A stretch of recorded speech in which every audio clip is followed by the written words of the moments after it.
darajat Allahumma ya rafi'ad darajat Allah. Tuan Syekh Abdul Qadir ditanya ku salah sahiji muridna, iraha kiamat Tuan? Maksud murid mah nyaho tanda-tanda kiamat. Sakali tengah jawab, Tuan Syekh hari kiamat iraha sih? Tengah jawab katilu kali, Tuan hari kiamat iraha nu sabenerna tereh apa angel kan? Tuan Syekh ulah nanya kiamat bagus jelas bakal Al-Quran ngejelaskeun sia teh bakal manggihan kiamat moal kebal deui dimimitianna kumanehanna tembung maca Al-Quran kabelah dieuna daek nama maca teh kalantaran kabawa ku situasi model bulan Ramadan kabelah dieuna mah teh daekeun memahami kana maca Al-Quran ieu cerita Quran belah dituna ieu Taurat Al-Quran sarua kapan orang maca Quran teh lamun urang tamat sampai sapeting apakah hebat henteu lamun teu berubah jelema bebeja alhamdulillah bulan Ramadan makula teh bisa genep 7 kali tamat bu masyaallah alhamdulillahirabbil alamin tapi manehanana akhlakna henteu berubah teh hebat emang hebat ente alhamdulillah jadi kiai bro tas tamatan Al-Quran geus 7 kali tamat kula sebulan puasa masyaallah si anu mah teu tamatan acan tolol tah jelema eta teh dilarang bugu tas tamat Quran ngomongkeun batur eta teu karasa ka dunyana pangaruh mun cara obat jadi mah geus kebal pangaruh sama sekali puyeng dibere bodrek tambah puyeng dibere prokol tambah puyeng dibere aspirin tambah puyeng ibu udah kudu disuntik mati pengaruh Al-Quran dibaca pengaruh kawak nanaonan tapi orang maca saayat doang haju berubah bahwa kurang hebatan saayat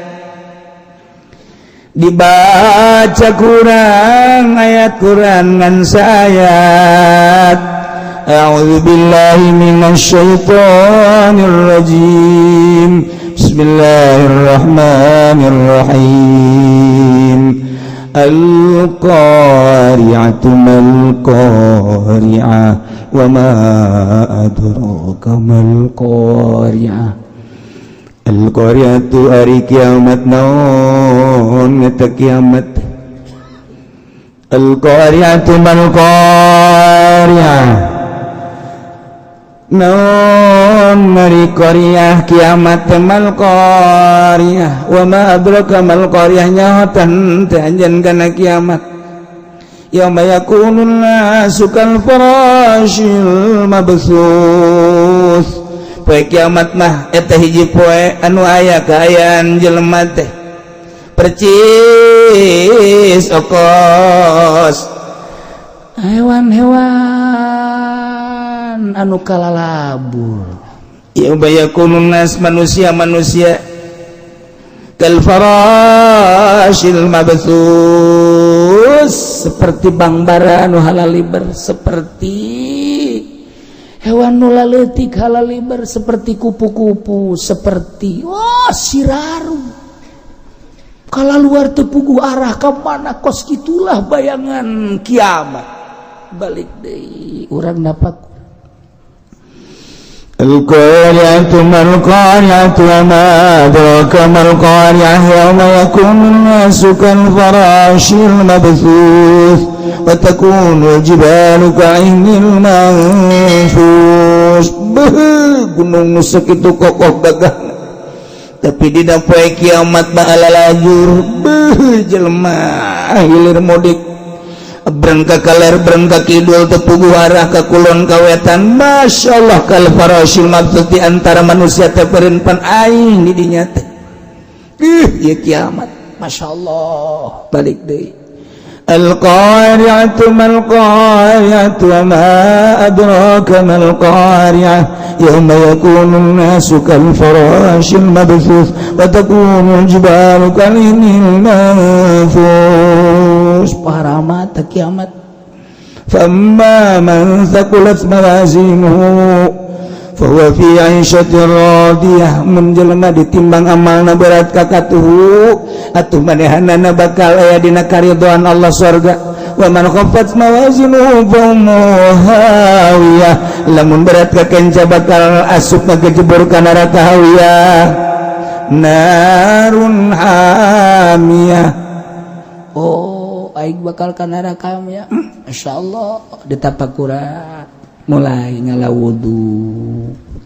sit ka Allah aing besi ka neraka jam 11 kene geus ka masjid batur mah di mana kene jam 11 beurang deuk lohor geus ka masjid pas batur daratangnya na hees ku getol-getol tah eta rada tapakur balik deui nya maca Quran ge eta A'udzu billahi minasy syaithanir rajim bismillahirrahmanir rahim al-qari'atu mal-qari'atu wa ma adraka mal-qari'ah yawma yakunu an-nasu kal-farashil mabthuth wa takunu al-jibalu ka'ihnin manfush fa amma man thaqulat mawazinuhu fa huwa fi 'ishatin radiyah wa amma man khaffat mawazinuhu fa ummuhu hawiyah wa ma adraka ma hiya narun hamiyah sedih ngalengi sadaqallahul adzim kadang teu nyampe dibaca negingan al-qari'atu mal-qari'ah doa tapi asup ka jero hati saminggu sabulan tapi berubah salat tampi nyana terus sedekahna pohara asa endek kiamat asa isuk jadi mimitian kiamat mah urang pae mantak Tuan Syekh Abdul Qadir ditanya ku salah sahiji muridna iraha kiamat Tuan maksud murid mah nyaho tanda-tanda kiamat sakali teu ngajawab Tuan Syekh hari kiamat iraha sih teu ngajawab katilu kali Tuan hari kiamat iraha nu saberat tereh apa angel kan Tuan Syekh ulah nanya kiamat bagus jelas bakal Al-Quran ngejelaskeun sia teh bakal manggihan kiamat moal kebal deui sebab kiamat urang mah paeh sia kiamat ngaranna tuh nanya deui nya nu getar-getar kieu bae mangganing Tuan Syekh asal geus ngomong bae kan sakecap nyata sia moal kebal deui bakal ngarasaan kiamat jelema mah dimimitian teh paeh eta kiamat nu mantak diceritakeun kiamat dahsyat teh jelema teh mung paeh ngaler hidung ngetan ngulon eta teh kulantaran nyalametkeun diri mung paeh mah teh kudu kiamat isuk pagi toge sia bakal paeh eta kiamat wah bener atuh geus sia urang ulah menceritakeun kiamat teh itu teh jelas penting yakin ngan waya dijelaskeun mah jelaskeun bae dina Al-Qur'an ngan ieu urang menghadapi paeh eta geus mulai kiamat atuh jah kiamat mah lain ku paeh bae urang nyandung aja caritakeun ku kolot ya teh kiamat subuh sarua teh kiamat kanu ngoran teh kanu kolot henteu padahal imahnyana na ngabangunnyana enggan kolot sieun tung es di WC eta kiamat subuh karana kiamat masyaallah nah bandingkeun jeung nu maca Quran satamatan sapeuting bandingkeun jeung nu maca Quran saminggu sakali tamat bandingkeun jeung sabulan puasa 7-8 aya 10 kali tamat tapi teu berubah dirina jeung nu maca surat Al-Qari'ah tapi berubah ieu nu hebat nu maca Qur'anna ngan sasurat atawa saayat loba wali Allah maca Quran tilok tara rahmatnya nama saayat maca Quran anu nyentuh ka jero hati nyentuh asal dibaca bae surat eta masyaallah leuleus hate nu mantak surat sabihis dibacakeun kita dibaca dina poe Jumaah malam Jumaah lantaran di dinya teh aya nilai-nilai neraka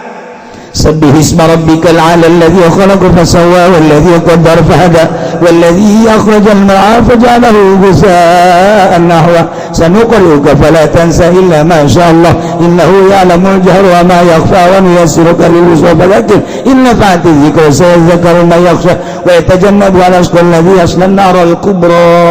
thumma la yamutu Masya Allah.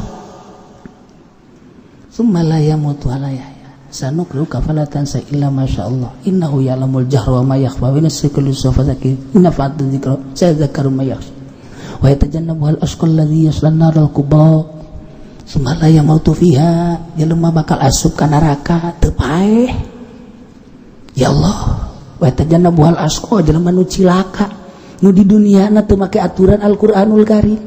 kumaha caknyana bae mabok terus zina terus maling terus kumaha caknyana bae hak-hak batur teu dibikeun ka nu bogaana kumaha caknyana bae asko wa yatajannabuhal asqa alladzi yasla an-narul kubra bakal diasupkeun ka neraka nu pohara jasa hak batur dipaling ku nyana hak batur cokot ku nyana hak batur dikuasai ku manahanana teu kudu make aturan Al-Qur'anul Karim wa yatajannabuhal ashqa alladzi yasla an-narul kubra thumma la yamutu fiha wa la yahya di jero neraka disebut paeh henteu disebut hirup henteu ieu bakal nata balik deui nya macana masyaallah Karim tapi haji berubah jana horenganan lain nu aing ieu motor teh nu batur bikeun lah ka nu bogana horenganan lain nu aing ieu sepeda teh horeng nu batur bikeun ka nu bogana jarempan aing ka di akhirat wa yatajannabuhal ashqal ladzi yasla an-narul kubra summa la yamutu fiha wa la yahya qad aflaha man tazakka tapi jelema anu bersih mah bahagia nikmat aing ge hayang kanu nyebrang ka ayat mu eta tah qad aflaha man tazakka wa dzakara isma rabbih fa shalla bal tusiruna al-hayata dunya wal akhiratu khairu wa abqa inna hadza la fi suhufil ula suhufi Ibrahim wa Musa nah berubahnya na aing daripada ka neraka minta hampura ka jelema nu pernah dizalim minta hampura ka nu pernah dicatut ku manehanana moal kebal aing hirup di alam dunia maca surat Sabihis teh jadi berubah baca deui ku nyana baca deui makin berubah nyana maca surat Sabihis saayat atawa sasurat bandingkeun jeung nu talar Quran tapi teu make mendingan si eta Quran katalar dibaca ku nyana tapi terus bae duit nu lain hakna dileglegan bahkan zalim ka batur ngomongkeun batur bandingkeun jeung nu teu talar boro-boro talar macan ge kudu make Al-Qur'an lalauna tapi berubah maning ieu timbul bae kasombongan bae mah terus talar turang kula geus dikunyem-kunyem bae talar tapi teu berubah si ieu mah ngarasa aing boro-boro talar tapi berubah tah nu mantak loba kiai bari bisa dalil tapi tidak berubah kasombonganna hei jelema bodoh ngaji ka dieu haji berubah maning ieu di lembur nu kaya raya teu daek mere ka masjid tapi barang nu bodoh mah nu bodoh ji horenganan bakal paeh itu mah pinter kaya dinyana tapi teu daek mere ka masjid ieu mah boga saaya-ayana lah aing mah boga duit 5 juta dibikeun bae ka masjid besi isuk paeh ajeun ke dahar mah kumaha Allah bae lah ja Allah ge ngurusan aing ja aing keur orok ge teu usaha jadi bere dahar bae tah eta kayakinan luhur teh berarti luhur tah orok ge teu usaha sugan kacaritakeun orok boga pabrik cinggu jan henteu orok ge jak henteu aya anu tani sugan tani hektaran jan henteu tapi ja dahar bae manehanana aing lah dek jarupaan ka orok bae lah engke ge meureun aya geus dibikeun eta mah ka masjid kayakinanna luhur jasa eta mah parah tah hebat wa in zadala toro cak Kanjeng Nabi mun tambah keyakinan hiber jelema mah ji dibandingkeun jeung jelema boga puluhan juta heuy ka masjid tuh deuk ngecor kayak mah pandeuri keramik kayak mah pandeuri entah tuh hade kadinya tuh musyawarah tuh hade nah kudu musyawarah paling urusan donatur soaling mah geus engke mah hasil lah bae informasikeun ku sia ka aing aing mah lamun ka ditu pan mere salah teu mere salah aing geus paling mah geus ditu terus bae Gus ya tuh eta nu sarugi mah eta naon eta maca Quran mah terus bae di imah bahkan satamatan tapi aya pembangunan masjid teu peduli eueuh nanaonan dibandingkeun jeung tah nu maca Quran wailul lil mutaffifin alladzina idza iktalu 'alan nasi yastawfun wa idza kaluhum aw wazanuhum yukhsirun haju langsung berubah dagang manehna diperbaiki dan usahana diperbaiki lantaran rempan dibaca wailul lil mutaffifin alladzina idza qalu 'alan nasi yastawfun. Terus dibaca berubah ngan eta bae nu dibaca tapi perubahanna pohara bandingkeun jeung tamat di Al-Qur'an. Perubahan naon awewe maca Quran tamat tapi teu nawaran nyandung naonan maning saayat aya jelema macangan sayat bang fangkihu ma qabalakum minan nisa'i masna wa sulasa wa ruba'. Tuh dibaca deui ku jana baca deui jana jeung ngadeukeutan salakina kak dengikeun ayat ieu ka ieu bisi kakak teh nyaho ieu fangkihu ma qabalakum maka kudu narari kamarana kabeh maka wa qabalakum anu kakaresep masna dek siring 2 mangga wasulasa siring 3 mangga waruba dek siring 4 mangga jaca kula mah ieu kakak kunaon teu daek ngamalkeun ayat ieu kak atuh amalkeun aduh ieu mah dakwah teu kudu jauh-jauh eta ngadakwahan salaki geus kitu bae ge isuk-isuk geura dakwahan deui sore-sore dakwahan kan da kiraha ngamalkeun ayat eta kak asana kiamat ujianna keur panas ge jaledeg jinjelger. Nah, saayat tapi bermakna berfaedah.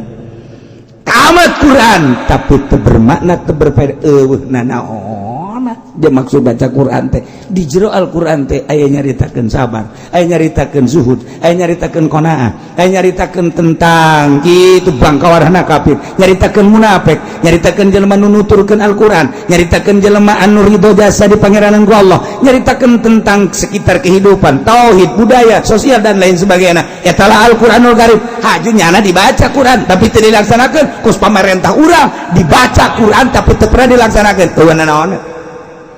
Teu naonan saayat baca tapi ayat dampakna ieu nu mantep. Deres tak kiai cenah emang kula ge tilok tamat. Kula ge alhamdulillah sih tilok tamat. Sok ditapak Quran tilok deui. Teu siapa pamustungan tamat henteu tapak Quran henteu. Iyalah wa iyal kullu ayatin la yu'minu biha. Ningali setiap ayat tetap iman wa iyal sabila rusdi. Lamun manehana ningali kana jalan pituduh la yatakhiduhu sabila wa sabila wa yatakhiduhu sabila. Lamun manehana ningali kana jalan-jalan lacut, jalan-jalan sasariat takhiduhu sabila, malah ngambah kana jalan ieu.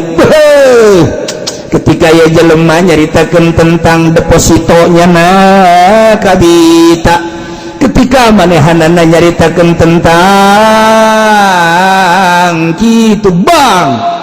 nyana kabita nyokotlah, ketika nyaritakeun tentang korupsi berjamaah nyana ngalaksanakeun, ketika tentang aya awewe anu jualan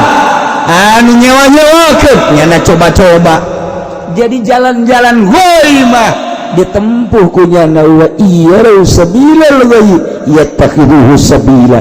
Baheula umat Kangjeng Nabi Musa ketika maca kitab Taurat tinggal seketika acan, ketika nyaritakeun jalan kalurusan kebenaran pituduh tinggal seketika acan, ketika nyaritakeun tentang jalan-jalan kejahatan yatakhiruhu sabila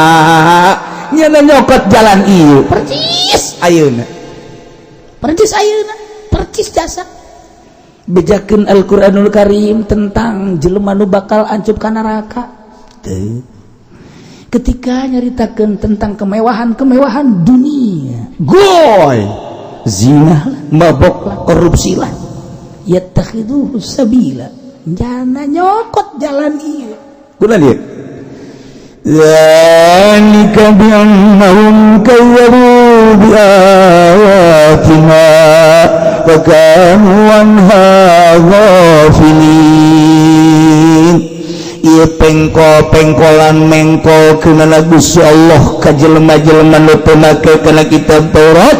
bi annahum kazzabu bi ayatina. Memang jelema eta teh ngabohongkeun ka ayat-ayat kaulan lagu khusus kana kitab Taurat wa kanu anha ghafilin. Jeung aya lain teh jelema teh terhadap ayat-ayat Taurat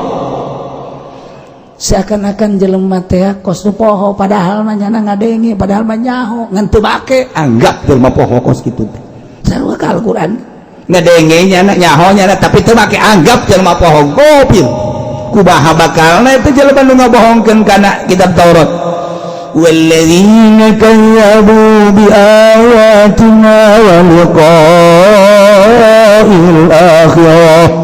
habitat a'maluhum hal tujzauna illa ma kanu ya'malun ari jelema nu ngabohongkeun kana ayat-ayat kaula yang kitab Taurat ngabohongkeun kana kapanggihna ayat disangka teh moal bakal diudangkeun deui bakal moal kapanggih Gusti Allah eta teh jelema nu ngabohongkeun kana kitab Taurat ngabohongkeun kana kapanggih jaga di akhirat habitat amalum sia-sia pagaweanna naon nu kunyana dipegawe waktu keur di dunia nyana pernah nyen kahadean silaturahmi ka dulur-dulurna nyana pernah nyen kahadean sedekah nyana nyen kahadean hibah-hibah dan lain sebagainya babantu dan lain sebagainya urusan-urusan di dunia peduli terhadap kemanusiaan peduli terhadap kesosialan nyana iman habitat a'maluhum sia-sia pagawe sarua kuari hal yujzauna teu aya balasan jelema nu model kitu illa ma kanu ya'malun balasanana deui kecuali pagawean nu kunyana dipigawe di dunia ngabohongkeun ka Taurat bakal disiksa jaga di dunia maksiat bakal disiksa pagawean ngabohongkeun kana kitab Taurat pagawean maksiat teu nurut kana aturan Taurat iyalah nu bakal keuna balasan ka manehanana sarua kuari ge nu kuari teu daek nurut kana Al-Qur'anul Karim eueuh deui balasan kecuali pagaweannya na waktu di dunia teu make kana Al-Qur'an eta bakal dibales ku Gusti Allah jangan ngabalieur tina Al-Qur'anul Karim bakal dibales ku Gusti Allah dengan tidak menerapkannya Al-Qur'anul Karim di urang atau urang teu make kana Al-Qur'an bakal dibales ku Gusti Allah emang mau dibales nyana kuari geus dedekeun ngadenge lah cenah capek emang ngadengekeun segala judi haram segala zina haram lah geus jararah jasa teh mah kos kitu aja Allah mah Ghafur Maha Rahim budak pohara nyedekeun ka Allah Ghafur aing ya tuh lain kamu dulu kos kitu ya aing nyeun aturan-aturanana ta ieu urang keluar tidak aturan cilaka nah lamun baheula model kos kadari itu bakal disiksa ku Gusti Allah teu nurut kana kitu kitab Taurat dibawa ku Kangjeng Nabi Musa alaihissalam ti Gusti Allah atuh sarua bae ayeuna ge kitab Al-Qur'an anu dikembangkeun didakwakeun ku Kangjeng Nabi urang kemudian urang teu make ieu ge sarua hal yujzauna illa ma kanu ya'malun eueuh deui balasan bagi jelema anu ke di dunia na anti kana Al-Qur'an kecuali naon nu kunyana dipigawe karasa kuari mah lolos engke bakal karasa mentak salametkeun awak urang teu nu bisa jalametkeun ka awak urang kecuali urang mulai kuari urang teh rada lempeng rada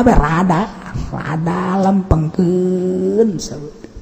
memantak aya maulidan supaya nyaho ka Kangjeng memantak aya haolan para aulia Allah supaya nyaho orang-orang brilian munggu Allah jelema nu geus bisa komunikasi jeung Allah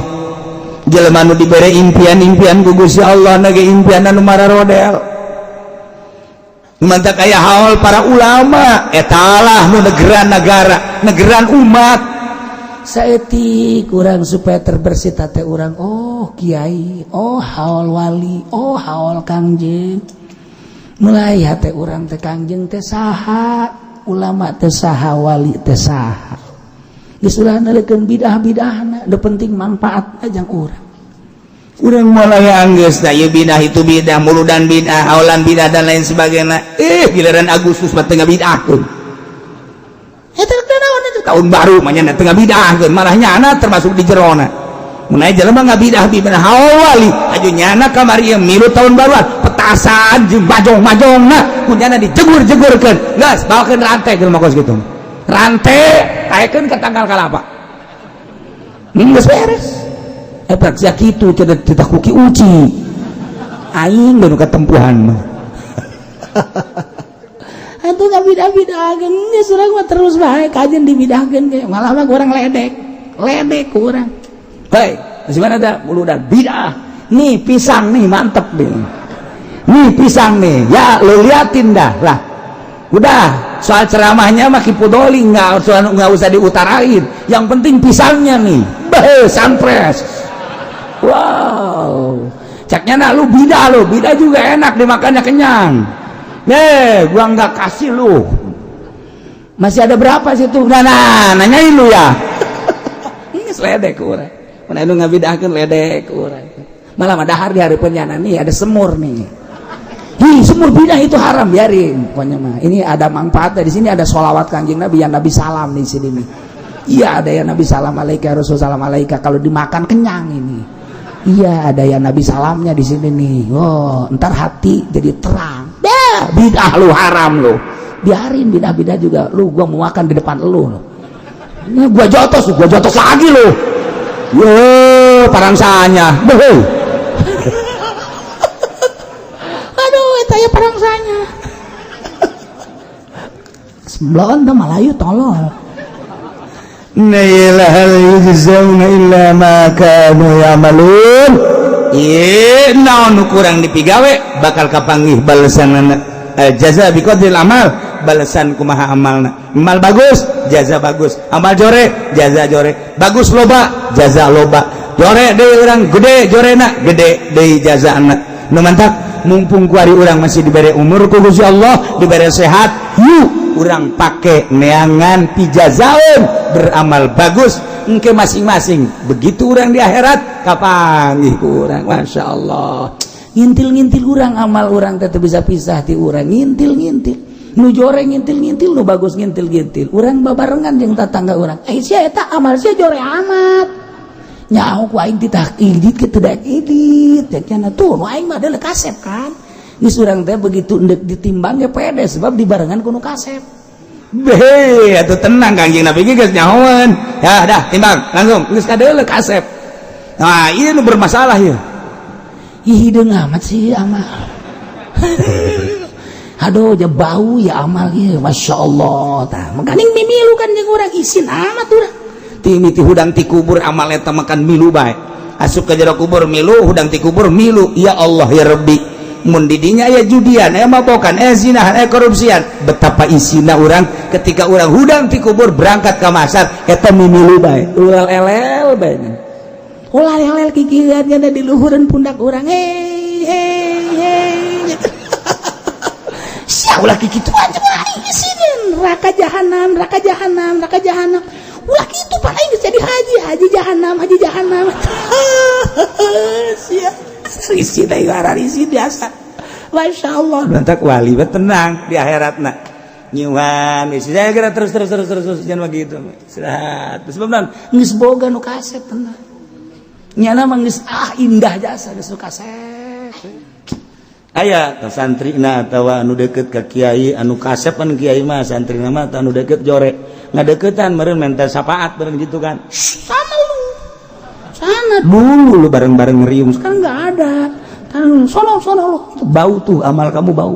Iya cenah teu kula mah hayang ngomong teu bisa. Henteu kula moal ini. Aduh kiai ketempuhan tungtung mah didinya. Nya nyekelan kiai bae terus baiknya.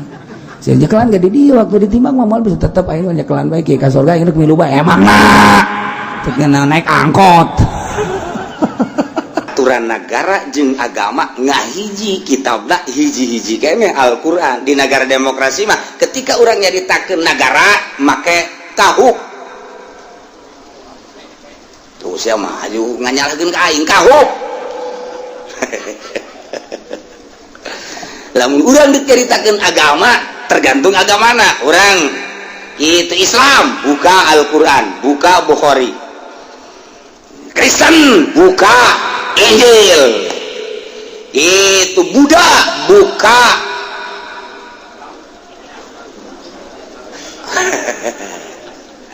boga kita berapa masing-masing. Tak gitu di negara demokrasi mah.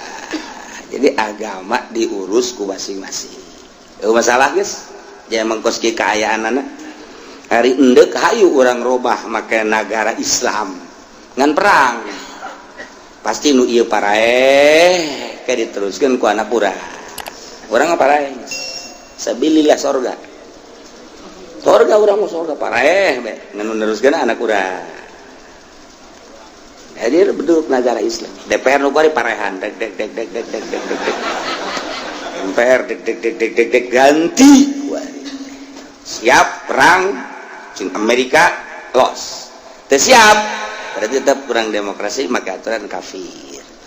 Geus lain saaturan-aturanana nu mantaknya mempertahankan negara demokrasi, aya kauntungan-kauntungan nu kudu disedot kunyana. Aya anu terketahui, aya anu tidak terketahui. Minta kula teu betah jadi presiden kos kitu. Aya aturan-aturanana. Presiden naon cenah ge lalu ngomong lah bukan pernah jadi presiden. Koang-koang. Ih gara-gara urang teh kos kitu tah. Nu matak hayang meraup keuntungan terus Amerika teh melalui demokrasi. Irak didemokrasikan hayang nyedot keuntungan. Mesir didemokrasikan hayang nyedot keuntungan. Syria didemokrasikan hayang nyedot keuntungan. Hayang nyana teh hayang aya keuntungan dirinya. Teu naon malih teu demokrasi ge model Arab Wahabi asal maneh leuwih tibatan didemokrasikeun sedot keuntunganana. Negara nu tandus Amerika tapi sanggup nyen kapal termewah di dunia. Negara tandus di dunia Amerika. Oh dangder di Amerika mah eueuh. Terjadi melak dangder terjadi. Asnawi harita ke Amerika tani terjadi si Asnawi di dia. Aduh. Melakui terjadi di Amerika. Tandus. Tetapi mobil mewah buatan Amerika, kapal buatan Amerika, nuklir buatan Amerika, modalnya di mana? Sedot di negara-negara anu ditumpahkeun punya. Termasuk negara urang. Siap urang kos gitu terus. Henteu siap mikir. Memantak di Syria ku hari Amerika kebingungan. Naon sebabna? Sebab ieu jelemana eueuh nu bisa diteundeun di dinya. Nu mantak anu diperkirakan setahun 2 tahun cek Amerika 10 tahun. Kok bisa kitu hese dengan jelema anu dipercaya ku Amerika jang supaya kepercayaan Amerika berarti jago teh Syria. Berarti jago eta. Aya jelema tah horenganan milu ka negara. Pecat. Aya deui jelema dianggap hebat ieu. Pasti bisa membawa tesamarin mereka ya ternyata nyana giling ka ditu ka negarana hese matak 10 tahun ndek didik heula jelema sanggup kos kitu ka negara kafir mah nu kuduna Islam nu kos kitu ku ari kafir nu kuduna mah urang teh ka negara kafir kos kitu ku ari mah urang dikitu-kitu ku kafir sanggup sia terus teu sanggup eureun hirupna. Ieu keur carita negara supaya nyaho kos gitulah keberadaan negara urang. Mantak calon presiden ge nu dipercaya ku Amerika. Suryani, sia, izin dia aing percaya ka sia. Oh, abdi mah cenah geus bentek di Indonesia mah. Jokowi, ya, siap deh. Hah? Atuh abdi mah kumaha bae, kumaha nu di luhurna inohong abdi. Saha si inohongna? Megawati. Ayo, hadiah. Cak Megawati, di ais kieu cenah, di ais. Nongol behuluna tolol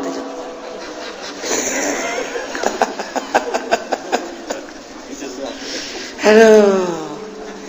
terlepas di kos gitu terus baik diolah saha sedangkan teknis-teknisna Masya Allah orang menyeritakan negara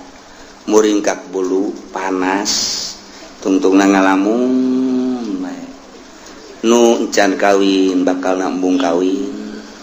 nyada ke negara mah gitu nu geus kawin bakal hayang kawin deui capek lu mantak mahasiswa asa disundut demo mahasiswa demo sebab naon keur menggebu hatina ingin ada perubahan berarti di negara kamari jeung undang-undang rancangan anak. Waduh. Kapan? Awas ya. Ayo, awas. Kos kitu di negara demokrasi. Mantap nu nyahoeun mah mending di kerajaan deui mantep. Urang lepas di Amerika, urang jadi kerajaan-kerajaan kayak gitu, kerajaan Banten, Cikande, Serang, Cikupa, Pasar Kemis. Wah, engke bakal loba raja-raja engke. Haji Pendi jadi raja. Ngan moal di perangan ku sasage Haji Pendi mah moal. Emang kudu moal kebel ge paeh ieu. Kudu paeh wajar bae teh teu kudu perangan teh mah. Jago isa ge geus kajembut-jembut teh. Bolak-balik cerita negara bolak-balik hese. Teu kapanggi-panggi. Urang kieu bae terus. Urang ke kerajaan deui ribut engke loba raja baheula ge geus perang. Coba-coba tuh make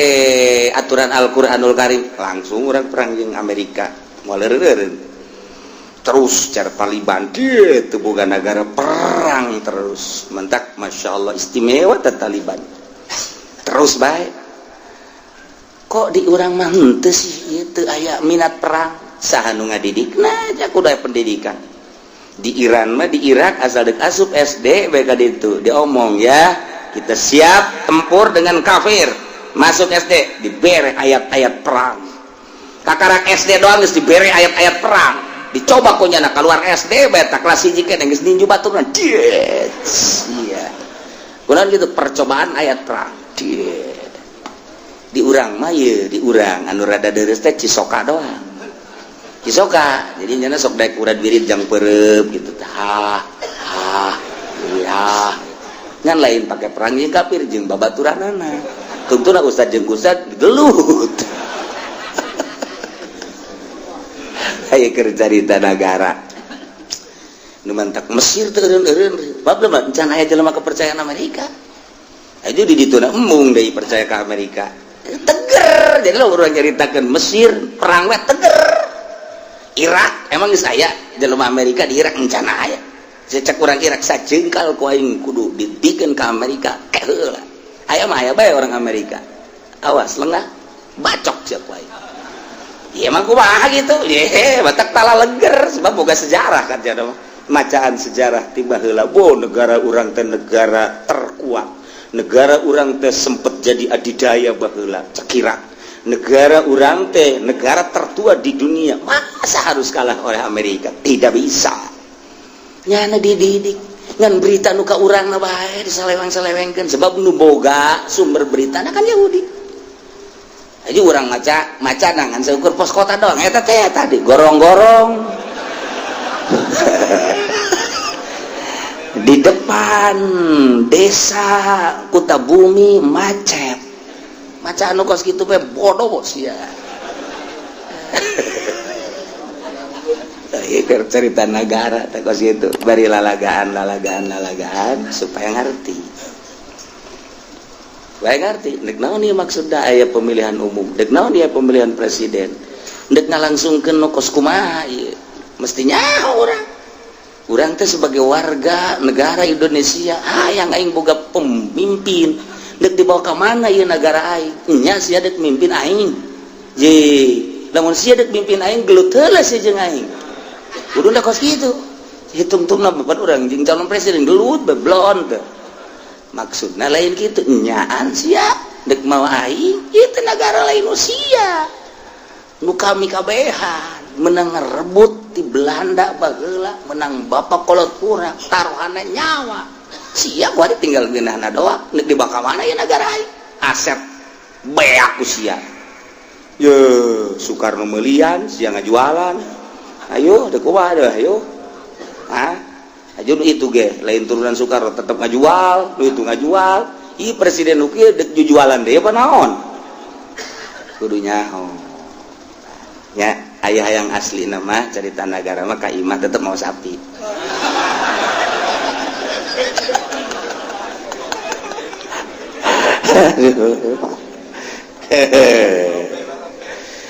kos gitulah ceritakan dek dikawanakeun di negara pertahankan demokrasi aturan demokrasi nu baheulana kos kumaha kieu apa lain tanyakan coba ka Depak, tanyakan ka MUI peran MUI di Indonesia sebagai naon, sebab naon di Mesir mah aya Al Azhar, lamun di Iran mah aya itu ayatullah Khomeini, ayatullah etala anu nentukeun maju mundurna negara ayatullah. Di Irak eta adalah aya mufti maju mundurna tergantung mufti, termasuk Mesir Al Azhar main maju mundurna negara adalah Al Azhar. Di Indonesia maju mundurna negara MUI baheula teh beneran teu MUI main teu di negara kuat. Diperbandingkan atuh nu mantak Al Azhar main terus kuari lain letik-letik peran di dunia Al Azhar teh lantaran keputusan maju mundurna negara terletak di pundak Al Azhar. Pemerintah teh ngangsongkeun bagaimana musyawarah dikaji, ya siap, tidak usah. Iran ayatullah, Irak mufti, Indonesia maksudnya sebenarnya sih aturannya kos gitu baheula tak perjanjian anak di Bogor mamu izina di Cikupa sarua atuh ngadeukeutan meureun ka mau dibejakeun. Aduh Haji Pendi japan MUI jahe di pebawa nu kunyan atuh teh rahasia bae meureun di jerona mu wallahu a'lam urang teu nyaho ieu jabejana jadi balikeun ka Lampung pan eta meureun kasus mana gitu ge. Lalaunan tah carita negara lalaunan tapi eta dasarna kos gitu supaya nyaho heula deuk saha nu ngadidik negara urang ai henteu nyaho mah je ulah nyaritakeun rukun wudu bae babar rukun wudu mah genap nomor kahiji hulu nomor kadua suku kan ngacak itu biasa Ki Golkar mah ngacak kabeh teu make tartib guys lah jadi acak-acak rukun salat sabaraha cenah Kiai kumaha hayangna sia yen kitu teu sing puguh heuh aing mah kumaha hayangna stok di loba di aing teu sing puguh lah henteu aing mah kumaha hayangna sia merena leutik 13 merena rada gede 18 merena pohara 24 kumaha merena sia ka aing ayo deuk hayang sabaraha sia jadi ondok kos gitu heran aing mah rukun wudu bisa, rukun sholat bisa, tasawuf namake manehanana urusan negara pan urang cicing di negara masa teu peduli atuh urang teh cicing di negara dideuleu ku urang maju mundurna kan terletak di pundak rakyat negara teh mantap ulah salah milih pamimpin nah ai kitu mah cenah kiai kula nungguan kiai bae oke guys tenang kayak di bejaan kula sapi tetep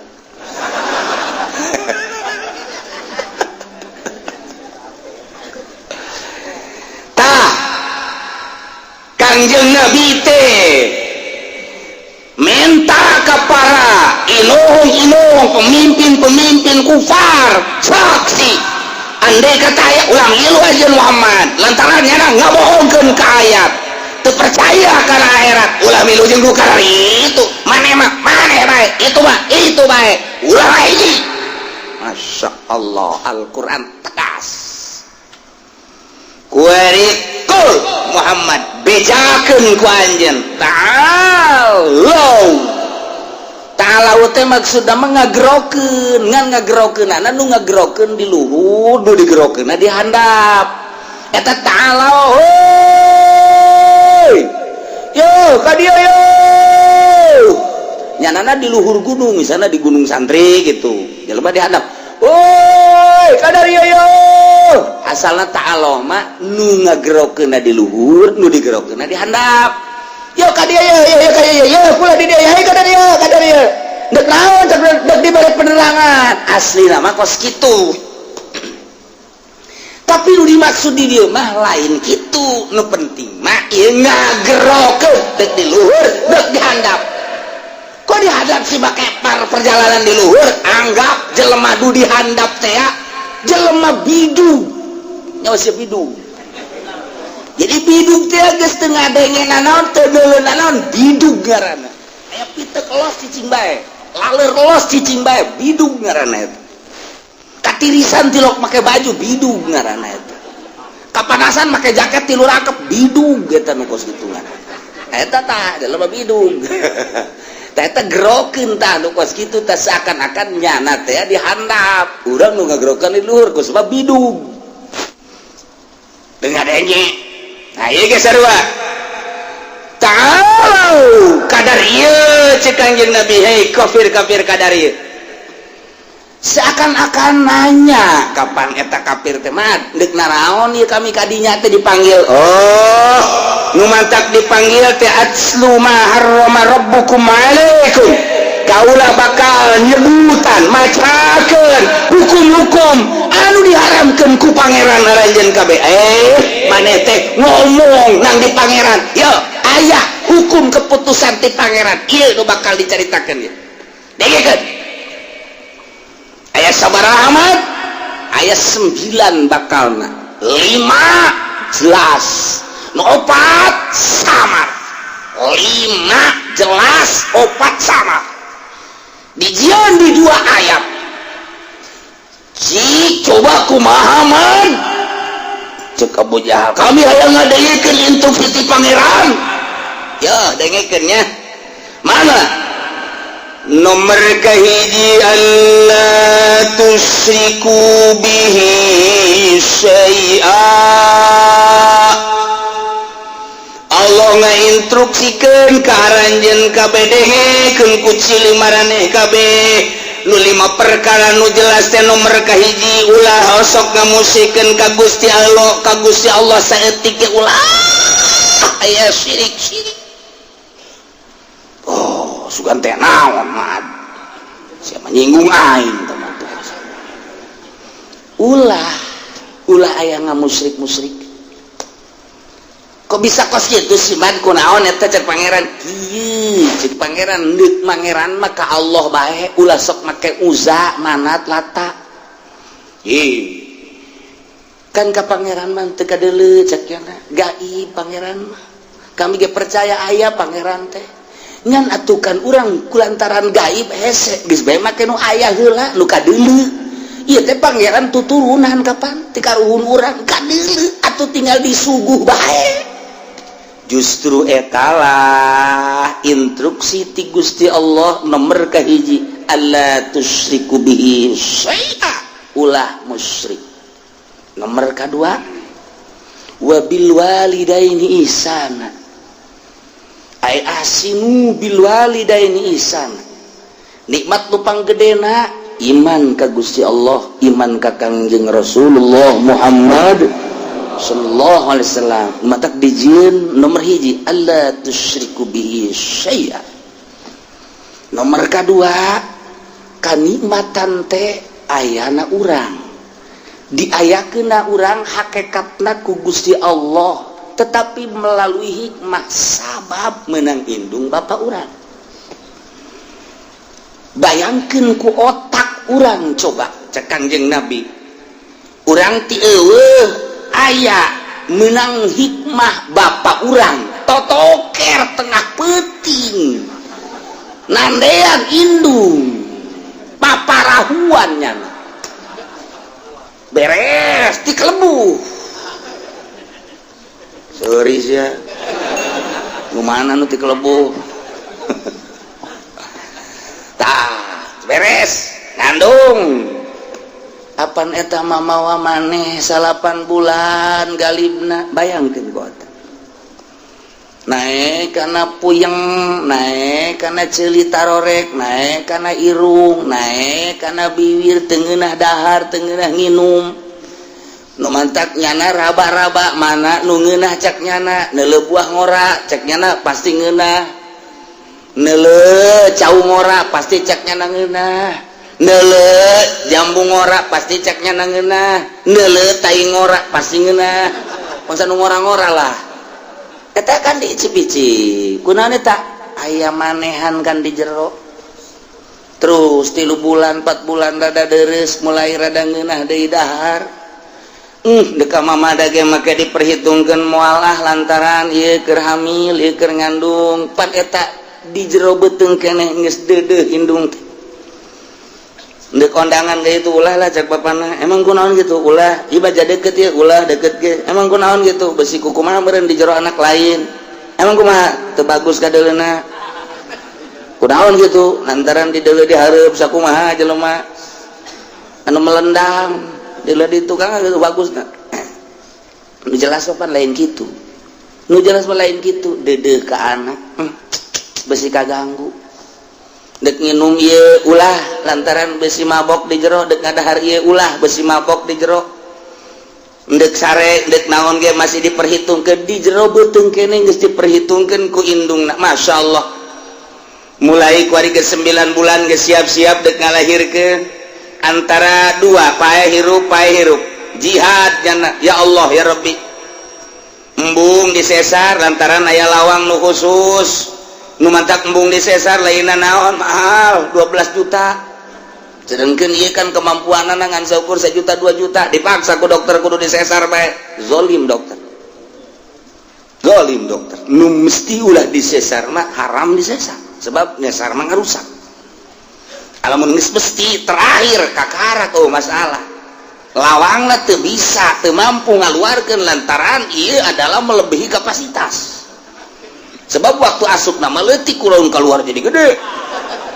nah iya melebihi kapasitas tapi kakawasan Allah ya keluar baik keluar baik nu asup mimiti letik keluar gede masalah masalah tapi kok jadi pikiran ulah urusan kakawasan Allah tambah warinya ngabeten ngahejeun borosot alhamdulillah anak aya langsung kunyana dipandian kumaha dukun dan semedi susuan teu meunang aya nyamuk teu meunang aya naon digebegan kunyana kaganggu sare indung teh pikir kotak coba aduh langsung nyusu langsung nyusu menang sababaraha peuting mah 2 nu nyusuna seuris ya mah heran aing mah nu hiji orok nu kumisan teh mah Pak eta masyaallah nu pamalingan si euneun teh cek pamalingan budak eta mah nu nyusu kumisan orok na bae kumisan komo bapana budak bayangkeun indung masyaallah terus beki gede beki dedeh beki nyaah beki gede kuari terus bae diisangan dipandian waduh eta indung ya Allah ya Rabb bapana neangan ka pabrik neangan ka pasar jang meuli susu jang meuli ambet jang meuli naon indungna ngurusan di imah bayangkan indung bapak emang kumaha gitu ya Allah ya Rabbi nah kuari geus mulai leng-leng kokorondangan dan lain sebagainya tetep mana sing ade budak besi kahau sing ade eta kan ku dedeh-dedeh ka anak sing ade konsian emang kunaon itu di tukang empang pan kayak ngagejebur ka empang deui kajenting bapana ka empang asa ulah budak tolol teh indungna deui ngomong emang kunaon gitu bohongan nah, pasti aya nanaon ye pasti aya nanaon ye sekali dia coba ngomong dah budak mah ulah ka empang ai bapana kajeun kena ngejebur nah emang kondang itu tilok balik berarti nyandung ya bebeja keur nyandung di mana aya palalaki bebeja nyandung atuh meureun mun bebeja teu diizinan sih di mana aya nginian ngomongna atuh lakos ditu nu tenang atuh ngomong sok kitu mah tenang lo budak hese ngomong jeung nyandung mah teu kaharti kitu ku urang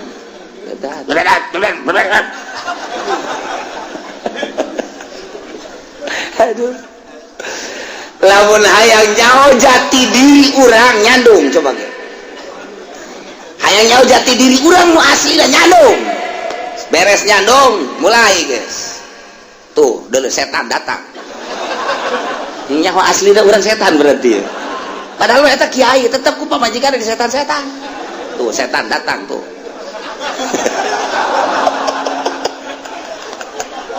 eta nyaho asli urang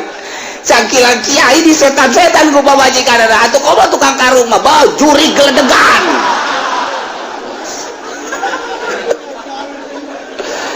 Aduh, geus teu kuat baru jandung geus. Di setan-setan di juri-juri kurang asli na urang kanyahoan ku ari. Oh, berarti aing setan. Tah, maleureun-eureun ngomong mah maleureun-eureun tilu bacem. Hiji jeung nu dicandung moal aya anggeus-anggeusna. Ti isuk datang ka sore, datang ka isuk ge moal putus.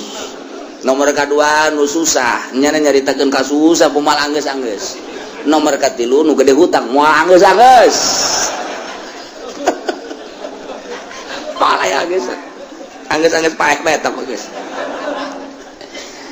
Nah, ini Allah tusiku bi syai'. Nomor kedua bayangkeun lantaran indung ti mimiti ngandung ngalahirkeun ngurus nyusuan dan lain sebagainya datang ka onggong-onggong dan lain sebagainya tetap deudeuh na ka anak bae deuk ka mamana ge moal anak deuk ka mamana ge kela besi anak aro anak we anak maka instruksi ti Gusti Allah wa bil walidaini ihsan sing boga gawe hade anjeun teh ka indung bapa ihsanan kalawan hade nu nyaat ulah nyentak ka indung mah ulah marah ka indung bapa lantaran nyana nu jadi sebab ayana urang ngemantak ridallah fi ridal walidain ridho Allah terletak pada ridho indung bapa ridho Allah ridho indung bapa ridho Allah moal ridho Allah fi ridal walidain masya Allah. Dua nomor ketilu wala taqtulu auladakum min imlaq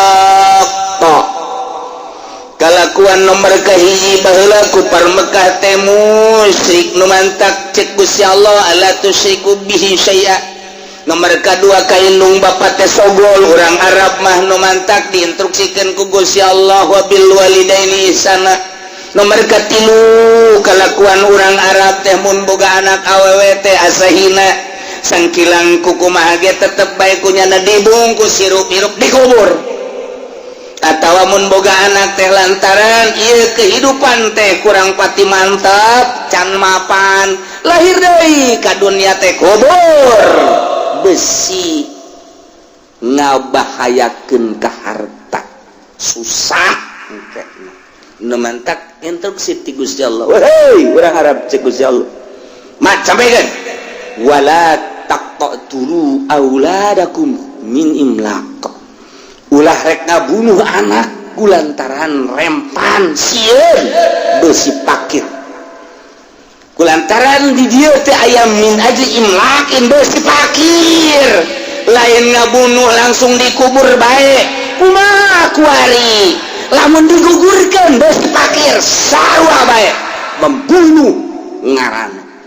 atawa kuari mah azlu bae azlu di azlu teh artina begitu dek keluar cai wadeh cabut besi anakan emang benar gitu lah can mapan ya besi pakir sarua jeung ngabunuh azlu eta. Nomor katilu ditahan ulah kena boga anak cukup 2 saja masuk kabeh lain kabeh cukup 2 emang kurang bayangkan coba orang kan hanya jadi karyawan yuk atuh kan pendapatan saya kan orang lah iya imah gecan boga iya motor gen kreditan kumaha lamun timbul anak deui ya pokoknya mau besi susah lah kadituna tah eta kos kitu teh ngabunuh ngaran dilarang ku agama kabeh larang ku agama mun sieun pakir azlu dilarang ku agama besi pakir mah sieun besi pakir mah kemudian atuh ayeuna mah kitu komo ngabunuh langsung mah menggugurkan besi pakir haram ngabunuh sarua bae aya nu ngabunuh geus kaluar aya nu ngabunuh di jero beuteung keneh aya nu ngabunuh tibahaneun sarua lamun elat min jimlah besi pakir tetep pembunuh keneh bae ngabunuh keneh bae haram hukum. Emang na urusan rizki kumaha kitu cek Gusti Allah nahnu narzuqukum wa iyyahum Muhammad bejakeun ka para kupar-kupar Mekah kunaon make jeung sieun fakir endahan dikubur hirup-hirup atawa diazdu dicabut henteu diasupkeun ka peranakanana atawa manehanana ditahan peranakana supaya ulah boga anak kabeh ngaranna nahnu narzukukum kaula nu agung anu ngarizkian aranjeun kabeh wa iyyahum jeung anak emang maneh kitu nu ngarizkian kaula nu ngarizkian kurang makan kurang percaya ka Gusti Allah kurang keyakinan ka Gusti Allah Gusti Allah ngajelaskeun wa ma min dabatin fil ardi illa 'alallahi rizquha Al-Qur'an teh tepati-pati anu lempang kumalandang di luhur bumi kecuali Allah nu bakal ngarizkian wari aya surat ti bupati mun maneh jadi PNS bakalna ieu aya gaji eselon 1 sakian eselon 2 kasia eselon 3 sakian eselon 7 sakian emang aya diayakeun bae lah pokona eselon 7 ge tah eta berbagai golongan-golongan 1 2 dan sekian guru golongan 1 sakian 2 sakian 3 sakian eta keputusan tah geus kuari diadukeun percayaan keneh ka Gusti Allah apa percayaan keneh keputusan bupati ternyata percayaan keneh ka bupati padahal bupati ge menangieun Allah paeh saruanya lagi tapi kurang percayaan ka itu aduh aing mah dieu beusi teu digaji dek terus bebe digawe pokona beusi teu digaji rempan aing teu asup di ngaguruan wah asal dipecat aing mah ke gaji eueuh aya ti Gusti Allah mah ieu acak Gusti Allah aing nu ngarizkian sia mah ibadah bae ka aing sugan boga kasieun henteu teu salat atuh biasa-biasa we tenang-tenang bae kalem-kalem bae teu puasa tenang-tenang bae tapi ku Allah dirizkian bae tah ieu urang mah percayaan keneh ka makhluk dibandingkeun jeung ka Allah nu mantak ipis jasa iman entek terus aya pendidikan tasawuf maksudnya supaya keyakinan ka Allah na mantep dididiklah supaya bergeser keyakinan teh ka Allah setik supaya pol ka Gusti Allah engkena boga pol ka Gusti di berbagai bab ieu keur bab rezeki bae polkeun ka Gusti Allah mandak lamun geus bisa pol ka Gusti Allah ti eueuh ka aya nang Allah kuari aya diurus ku Allah rezeki teh ya geus ditulis memeh urang lahir geus maksum berarti kan geus aya bagianana nu bakal ka urang moal bisa ku batur nu ka batur moal bisa ku urang andai kata ku kumpulan sadunya dek menangkeun nu lain urang moal bisa nu lain jatah urang kumpulkeun jelema sadunya supaya ka urang moal bisa nu bakal lain ka urang tarik ka urang moal bisa nu bakal ka urang tahanan ku sadunya moal bisa datang bae tah supaya keyakinan kos kitu abe mantap ibadah ka Gusti Allah iyalah tasawuf ngaranna mulai urang boga keyakinan ka Gusti Allah geus aing mah dagang moal tani moal geus ka Allah bae aya teu masalah aya sesuai mah jeung kelas teu masalah ngan aya teu sesuai jeung kelas ulah cek majikanana ka pan teu ka warung lah ka Allah bae pasrah ngojek atuh ka tah ngojek ge sarua atuh kurang pasrah ka Allah pasrah ke Allah capoe dua poe kak ya orang tidak hadar geus kumaha Allah bae kieu bae tuh kak aya geus kos kieu urusanana kakak-kakak tuh ka Allah kula mah deuk balik itu ulah balik bang mong kuda atuh aing butuh pan ka sia tuh aya aing dibutuhkeun cek nyana aya di paraban teu eta aya paraban urusan Allah aya butuh urusan aing puyeng cek nyana ieu kakak kita kudu ngaji dek nasawuf dek norekat kudu ngaji lamun teu ngaji cilaka saya pendidikan khusus supaya mantep keyakinan urang mun nyaritakeun keyakinan loba macam-macam ieu mah carita nu luhur Abu Yazid al-Bistami lepas kutubul auliangan memehna nyana zuhud geus jadi raja zuhud kapanggihlah jeung Ma'rufil Qurhi Assalamualaikum salam ai maneh datang ke mana ka zuhudan maneh cek Marufil Qurhi cek Abu Yazid kieu ulama zuhud teh coba tanpa ayat terbersit di hati ngahayang-hayang boh usaha boh tani terhadap dunia bagus aya bae di dahar eueuh bae sobar eta kitu kulama sakitu cek Marufil Qurhi anjing kula ge kos kitu ambo cek Abu Yazid anjing kos kitu di negara kulama aya bae di dahar eueuh bae nya sabar paling ngelel we tah anjing kos kitu berarti maneh mah zuhud ka karang datang ke kos anjing ya Allah atuh kudu kumaha kieu nu hebat ulah hayang kana dunia di mana aya bikeun ka batur di mana eueuh sabar atuh pae cekeun ada kos berarti can kuat maneh tah jadi Ki Abu Yazid al-Bistami jeung Ki Marufil Qurhi eleh luhur dina zuhud ku Marufil Qurhi lantaran cek Marufil Qurhi zuhud nu asli mah kos kitu aya urang sakadar icip-icip bae sesana bikeun ulah datang ka diendekeun di imah eueuh sabar deuk sabaraha poe bae paeh geus bagi anti Gusti Allah kuat teu maneh kitu lamun made teu kuat cara tadi aya di dahar eueuh sabar aya mah di dahar sakayang eta mah anjing ambo cek Abu Yazid al-Bistami pohar taat kula ka anjeun ngaguru nu mantep tak kurang lamun ka Baghdad aya kuburan Abu Yazid al-Bistami Marufil Qurhi mah misah Junaidil Babagdi Sisri Sikti ngahiji didinya Abu Bakar Shibli misah ka Baghdad jadi kabayang kuburan-kuburan kutubul aulia Masya Allah aya deui jelema ibadah ka Gusti Allah lepas tina segala dunia sapoe di gunung dua poe di tilu poe geus mulai rada kaluar kesang tis opat poe geus leuleus geus kicep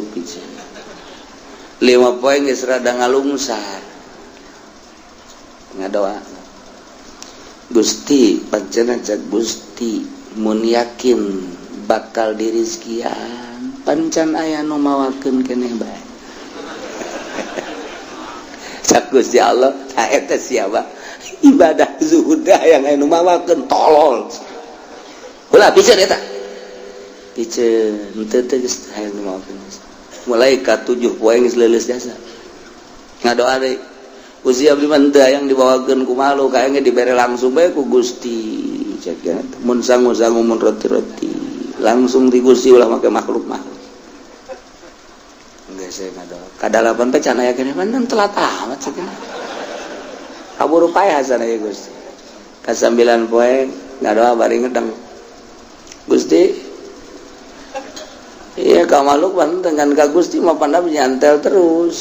ieu mah geus teu daya teu upaya ieu mah abdi mah ieu asana sapoe ieu ku Gusti teu dikiriman abdi mah pae tapi kumaha Gusti bae endahan kieu ilhamna ti Gusti tek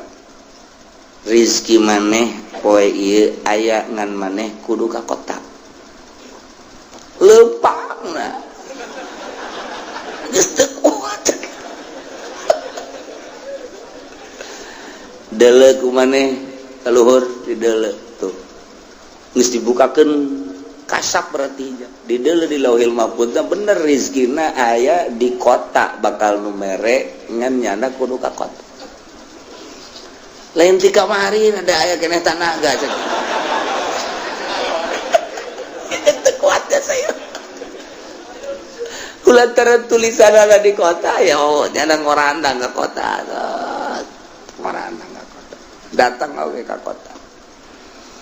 juk di kota dia bener teu kebal teh aya nu mere sangu sapiring cai na sagelas gegeran diinum di dahar seger alhamdulillah ngadoa Gusti pan Gusti mah maha kawasa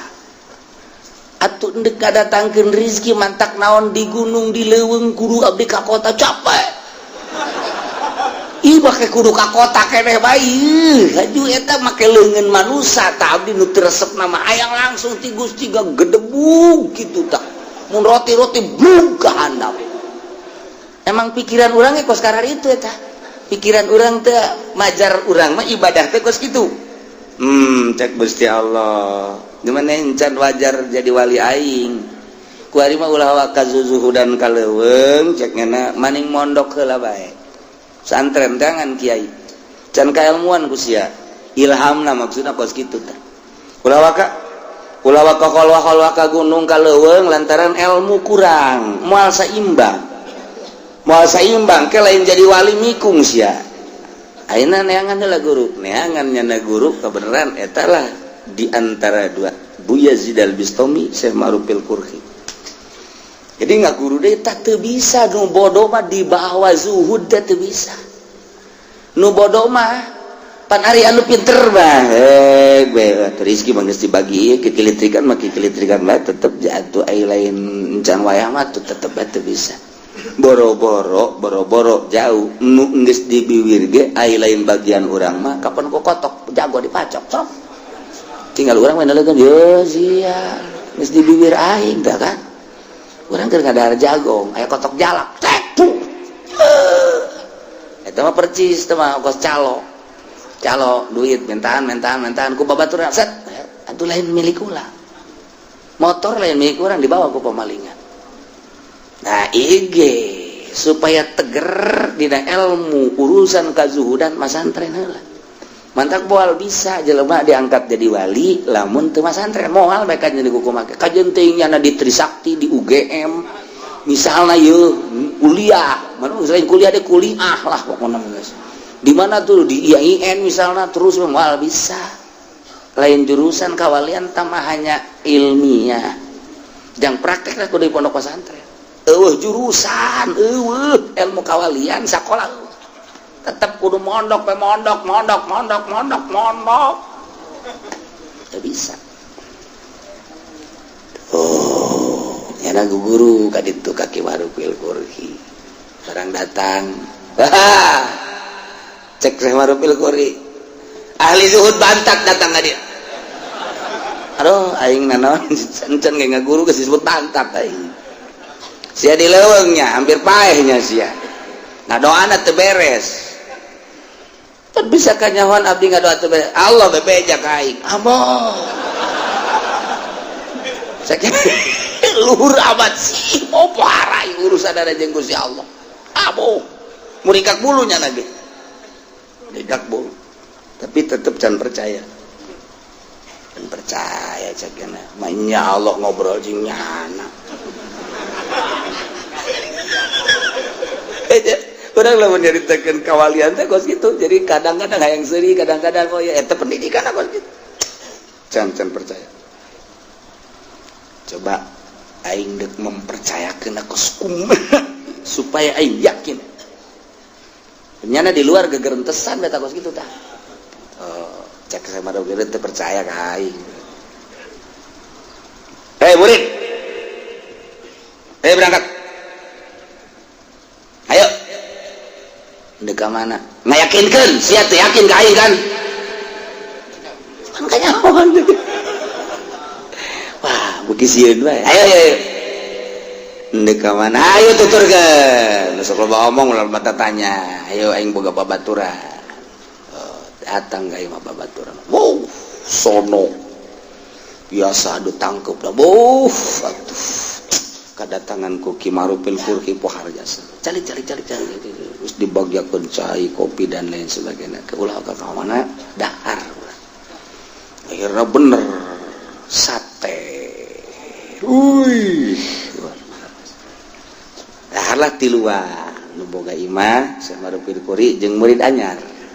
zuhud bantat teh dah cek Syekh Ma'rufil Qurhi dah ka muridna kan lamun can izin ti guru moal dah begitu Syekh Ma'rufil Qurhi ngadahar sate hiji ngahanem lagi didelekeun ku duaan pan teu didaharnya ngan hiji doang dikuyah-kunyah saya maru pilguri endah dikalo aku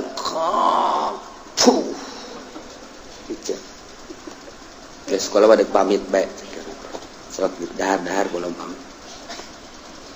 geus pamit tinggal nuduaan urang cenah ieu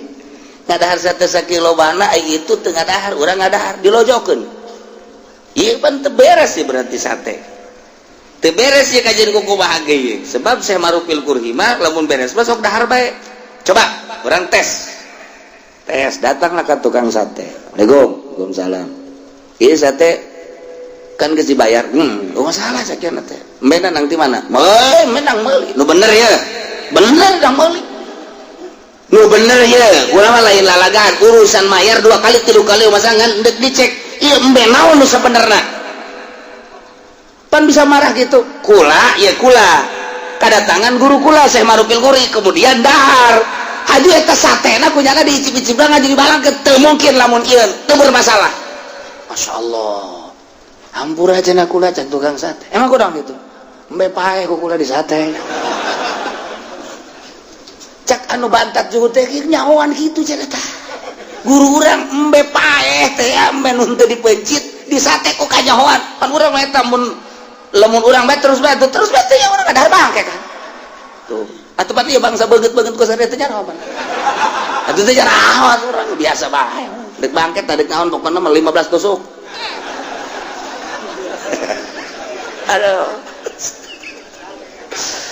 aduh atuh mamang teh kunaon kitu ka tukang sate teh hampura geus pokona jadi kula yang gede untung aya embe paeh anyar kanyawan lah geus di sate bae guguran datang ka Semarubing Waalaikumsalam dek nyaritakeun embe paehnya pan geus Yahudi bae tah cak muridna teh cak muridna mama geus kula yakin ka mama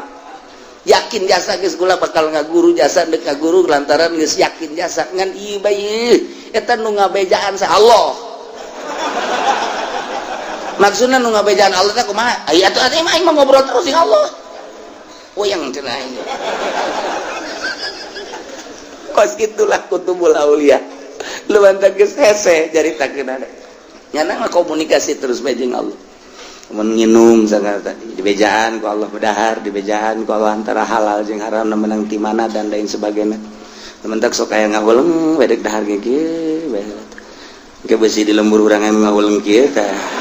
bawa ka grogol eta edan anyar eta ayo sekelumit nyaritakeun tentang wali Allah pohara jasa nu bodoh masa dek dijadikeun wali bodoh mantap mun hayang urang diangkat boga derajat tetep kudu basantren teu bisa tuh basantren cenah basantren modern teu bisa basantren modern lain ulah teu sekedar ilmiah jangan ngaramekeun negara urusan politik da jurusan-jurusanana urusan agama ngan endek ngajurus ka derajat mah salapi teu bisa di modern lain ulah modern teh ngan sebatas beung naon bedana jeung SMA jeung asad dan bedana sarua tah mah ngan beda ngaran dong sanawiyah eta doang beda da sagit sarua jang derajat mah tetep ngantren ieu beusi sing hade di lembur-lembur urang aya anu nurun-nurunkeun ilmu-ilmu kawalian tanya mas antrenna di mana heula sabaraha taun mas antrenna sebab moal diangkat jadi wali lamun teu pinter moal anti jasa hiji alla tusyriku bihi syai'a dua wa bil walidaini ihsana tilu wala taqtulu auladakum min imlaq yakinkan nahnu narzuqukum wa iyyakum apa wala taqrabul fawahisha ulah sok gadeukeutan bangsa fawahis kabair zina deukeut bae ulah komo zina nginayahan kana cacak-cacak deukeut ulah teu komo zinahna kitu keneh pemabokan kitu keneh perjudian mazhar minha wa ma baton tegasna nu lahir nu ebreh wa ma baton jeung nu samar ari karena Allah mah pasti bae sieun pan aya nu kieu ye jelema teh anu kieu aya anu wani nonton orkes teh lamun eueuh sasaha lamun aya saha mampu aya nu kos kitu anu wani aya saha saha wani bae waduh eta mah geus mempersiapkeun diri ka neraka eta mah jelas ieu mah dideuleuh nya kae anu eueuh teh nya anu eueuh teh oh aya maleng mah emang kudu loban wau ih lamun aing nadi ditu mah di Pandeglang wau aing daek nonton orkes aya di dieu mah mungkin aing dipikir di ustad-ustad ku batur ih ieu ustad aing teh kiai mah kudu nonton orkes tapi lamun di Pandeglang aing nyumbang lagu guys pokona mah ya Allah tak eta teh kos kitu neraka keneh sebab nyana berarti ninggalkeun maksiatna lain lillah karena manusia tuh gitu kan nonton TV teh aya di loba jelema embung mungus kieu bae haram giliran di kamar kieu bae sorang tendang sorangan bae di kamar belum tak kiai tolol jadi aing mah zoharo mah bener bisa dijaga wa ma baton anu henteu itu jadi dun loba jelema mah muka HP ge haram oh jelema bae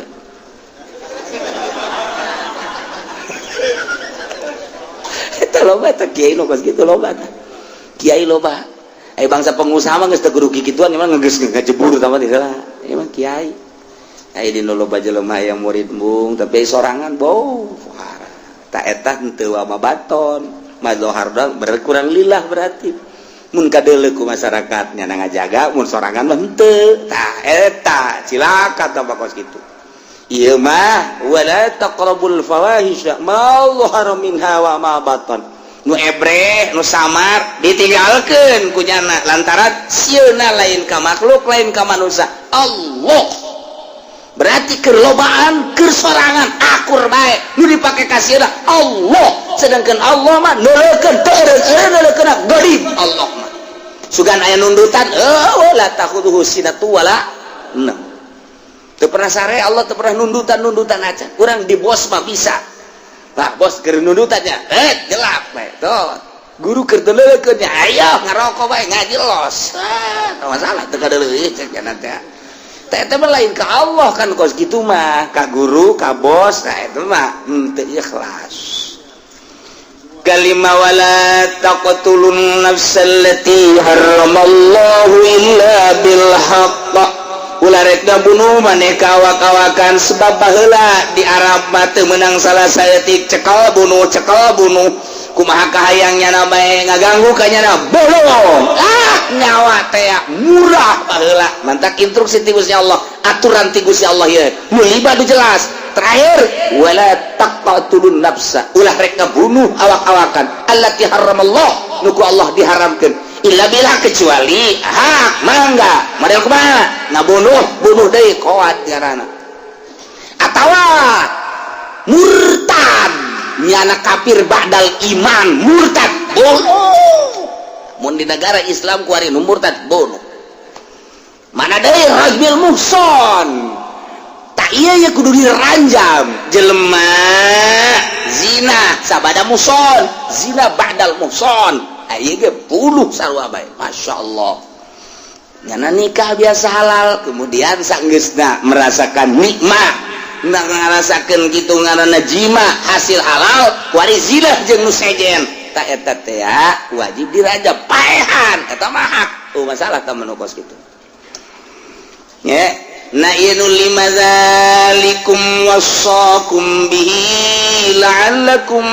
taqilun zalikum tayyinu lima tadi nunggus dicaritakeun wasakum eta Allah marentah ka aranjeun kabeh la'allakum taqilun supaya aranjeun kabeh berpikir awas nu lima ieu alla tusiku bihi syai'a nomor kedua wabil walidaini ihsana nomor katilu wala taqtulu auladakum min imlaq nomor kaopat wala taqrabul fawahisha ma dhahara minha wa ma batan nomor kalima wala taqtulun nafsallati harramallahu illa bil haqq nah ieulah nu kudu diperhatikeun bener-bener lantaran ieu nu keur kumalandang di Mekah saat eta nu dilaksanakeun ku kaum-kaum kufar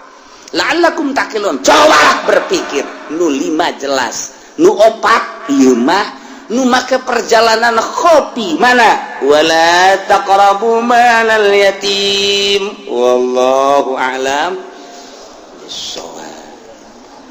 Tah ieu per detik ieu teh encan teh ya hopad urang anu dihandap ji jakadeuluna mah hebat teh hebat di mana mentek perusahaan kula gara rambruk eta lah aing perusahaan naon cenah kieu ulah loba omong pernah boga perusahaan rahasia teman tuh iya negara urang beda ya jeung nu dicaritakeun urang dek nyaritakeun kita besi diakurkeun jeung negara urang lain ieu mah nagarana nagara syariat pimpinanana biasana khalifah negara Islam make aturan Al-Qur'an maka aturan hadis Kangjeng dikemas jadi ijma ulama dek maka aturan Imam Syafi'i, Maliki, Hanafi, Hambali pek bae bahkan ditambah damajang kamaslahatan negara masalah tungtungna terus ijtihad untuk kemaslahatan bangsa jeung negara bugot ternyana dalam rangka memberontak karena kekuatan negara otomatis bugot minta perlindungan jeung pertolongan ke negara lain untuk menambah kekuatan anak ternyata bugot minta pertolongan ke negara kafir. Andai kata bugot minta pertolongan jangan elehkeun sebuah negara minta pertolongan ke ahli haram kunyana dilindungi diamankeun lam yanpul amanuhum alaina telulus keamananana untuk memerangi urang ku ayana sakitu eta bugot selesaikan segera ulah diantap lantaran nyana minta perlindungan ke orang-orang kafir sedangkan kafir mah nyana mah selalu jadi musuh ke urang mentak temenang minta perlindungan terhadap kafir kuari mah kuari aya PBB lantaran negara lain bentuk khalifah jadi aya perserikatan bangsa-bangsa nu penting menang sebab demokrasi geus satu kuari mah henteu ka mana bae meuli senjata mungkin ke Amerika mungkin ke Soviet mungkin ayeuna mah urang minta perlindungan teh urang kuari mah di negara model urang model ka Iran atawa ka Cina atawa ka Korea kumaha endeukna bae sebab itu ge jualan sebab kuari mah perang teh aya implik di jerona teu murni perang saluluguna perang terlalu loba ya senjata mun teu diperangkeun da kumaha negara Amerika teh kapan eueuh kemanfaatanna nagarana lain cara negara urang mah di negara urang mah minyak aya di negara urang mah logam aya di negara urang mah itu batu bara aya batu taraimbol batu Aceh bacan jeung saja mana bombalaya di Amerika hanya produksi senjata namun senjata geus loba ndek di kamanakeun atuh ngajual senjata mah kanu perang ya otomatis yen peperangan kan hiji-hijina nya nama boga nangan senjata-senjatana doang ya diperangkeun kan gunyana nyen motif peperangan dikeur mah di jerona aya kitu 16 dendam kesumat yakni Yahudi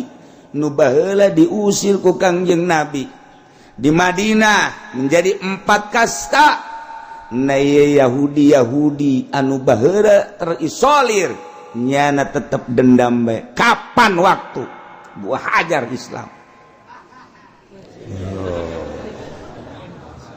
mulai Yahudi jeung sebuah kekuatan bayangkeun ku urang si Yahudi anu minor tetapi kuari geus mendominasi Palestina Israel Yeun kekuatannya nak sebab di situ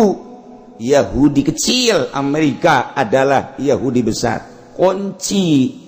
kelanjutan negara perpolitikan jeung perekonomian anak dicekel ku Yahudi nu minoritas.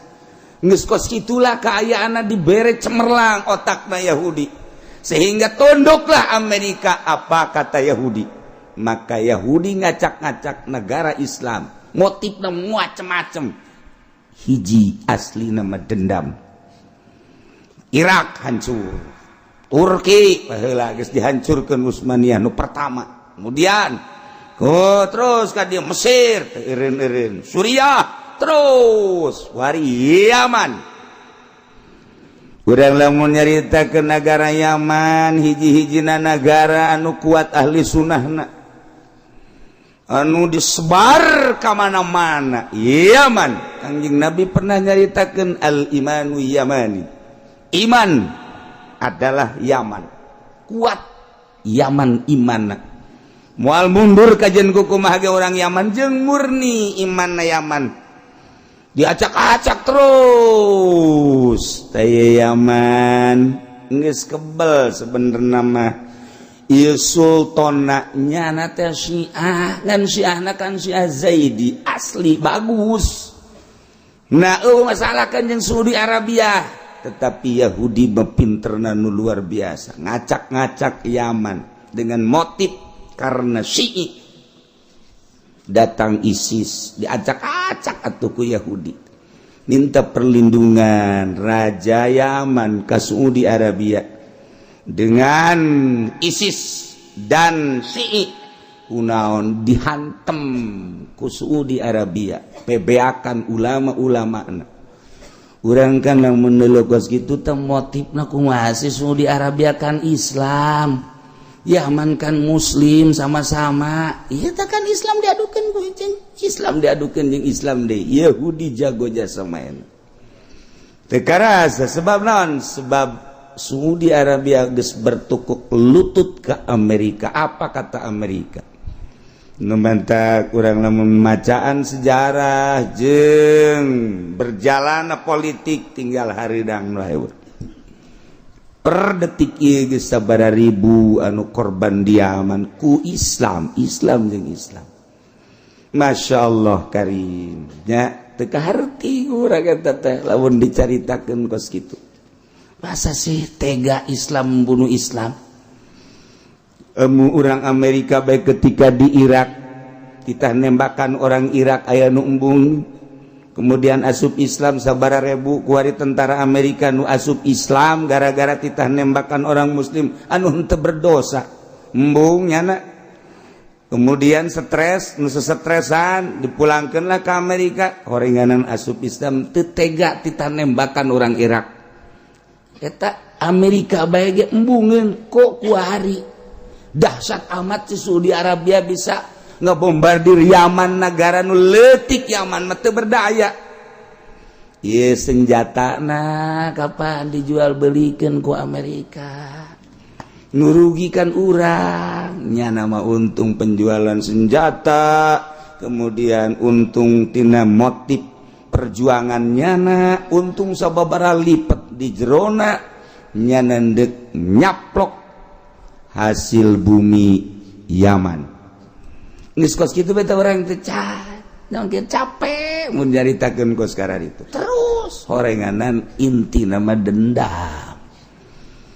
Lantaran teu bisa diajak kerja sama Sunni mah teger.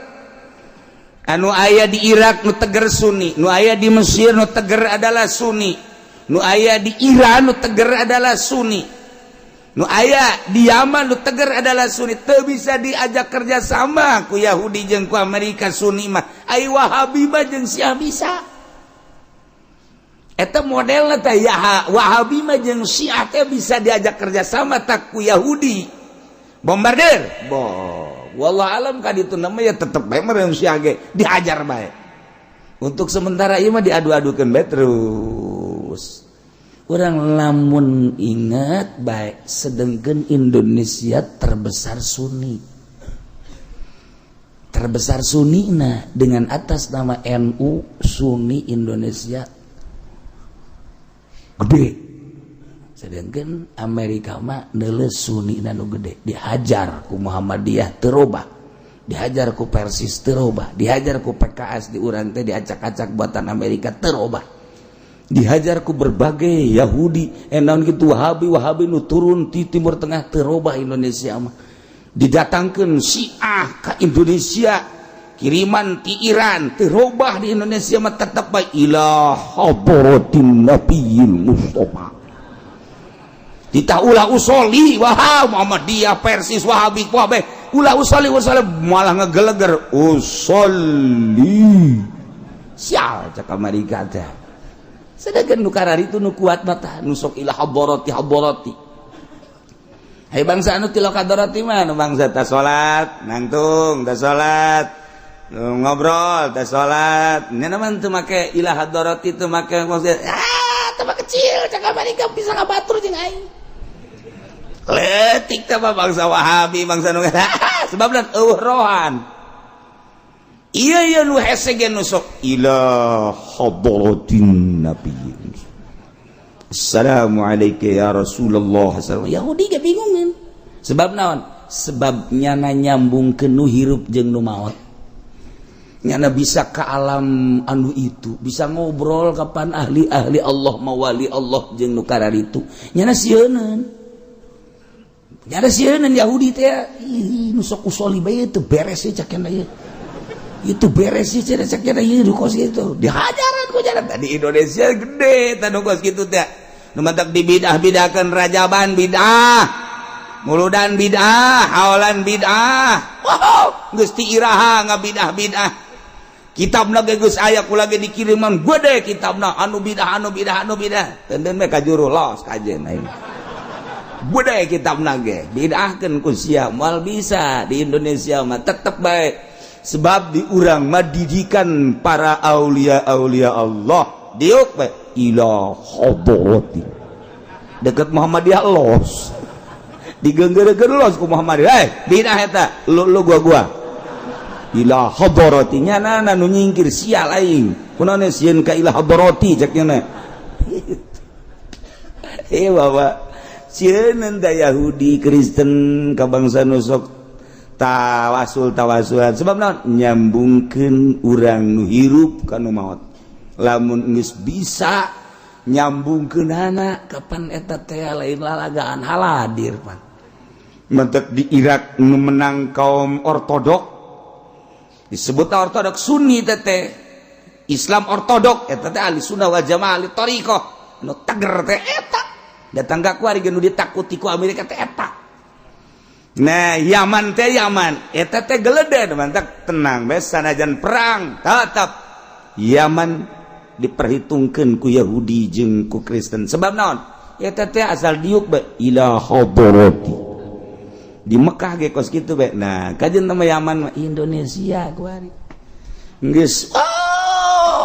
didongkel ku Muhammadiyah ku Persis ku berbagai-bagai geus ditah ulah usoli hadarati kunut jeung sajabana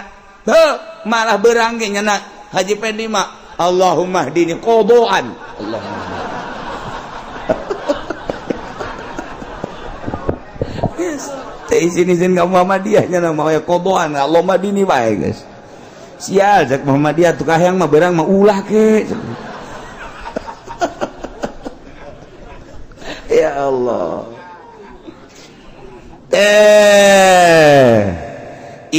negara bugot negara kemudian aya bugot minta perlindungan ke kafir harobi teu bisa diluluskeun tamah teu bisa dilanjutkeun gas antem bugot nafaza alaihim bil asah tapi nurutkeun cegaol asah nafaza cuman tetap ulah minta pertolongan ke ahli haram. Masya Allah